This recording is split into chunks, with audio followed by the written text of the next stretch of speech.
Congress committee जिंदाबाद जिंदाबाद जिंदाबाद सोनिया गांधी जिंदाबाद जिंदाबाद जिंदाबाद चासी एकता जिंदाबाद जिंदाबाद जिंदाबाद चासी एकता जिंदाबाद जिंदाबाद जिंदाबाद किसान कांग्रेस जिंदाबाद जिंदाबाद जिंदाबाद किसान कांग्रेस जिंदाबाद जिंदाबाद जिंदाबाद हरदीप सिंह जिला कांग्रेस कमिटी सभापति राजकीय के आसते काଣା रही आज आम आसीलु आम चाषी भाई मानक जेन माने कि आंदोलन रे आज 10 दिन हेलान सीते कांकरे बसीछन तांकु समर्थन जनईकरी आम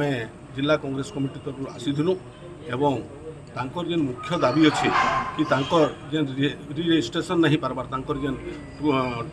नामकरण नहीं पारबार से पंजीकरण व्यवस्था तुरंत सरकार तार माने करू एवं तांकर मांगटा डिमांडटा तांकर उचित डिमांड है एवं निश्चित भाव में तांकर डिमांड के जल्दी पूरण करूँ इतार आगु देखबार के आसूचे 365 दिन रे सबु बेले चाष टाइम रे चाषी मानकर असुविधा रोचे किंतु भारत रो अन्नदाता जेन माने चाषी एवं चाषी माने तार माने चाष हेले तार माने मूल व्यापार ठारू नहीं चाकरी जीवन ठारू नहीं सबू किसी तार माने ठीक है पार्सी किंतु प्रकृति देखबार गले जेन सरकार भी आसूची चाषी मानकर मारण नीति के आग करुचे एवं कटनी छटनी करी मिलर्स मानकू तार माने देकरी ई सबू व्यवस्था करबार द्वारा माने चाषी माने हैरान हरकत होचन तेणु सरकार नियम कानून अनुसार सरकार ही तार माने सबू धान तांकर किणबार कथा एवं तांकर प्राप्य के संगे संग तार माने देबार कथा। जिला प्रशासन ने केते दफा दाबी देले आज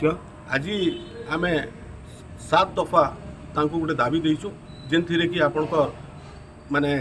गोटे पंजीकरण रो व्यवस्था लई कहिछु तांकर जेन उचित पदक्षेप नेबार कथा तांकर धान रो व्यवस्था सब केंद्र बिकी पारबे सब ठीक हिसाब रे ही पारबा और जेन वंशावली जेन जिनिस अच्छे ताके भी आमे तार माने हे सब जिनिस ना करा जाऊ एवं सुरखुर रे सरल भाव रे चाषी तार धान चाष करबा एवं केंद्र बिकबा एवं खुश रहबा चाषी खुश रहले पूरा देश खुश रहसी सेतिर लगी आमे माने तांको गोटे दाबी पत्र भी देइछु एवं प्रतिश्रुति देइछु कि जेते बेले भी चाषी रो समस्या उठबा चाषी आंदोलन रो संगे जिला कांग्रेस कमिटी पूरा कांग्रेस दल सब बेले थिला एवं अच्छे एवं आगामी दिन रे भी आमे रहू।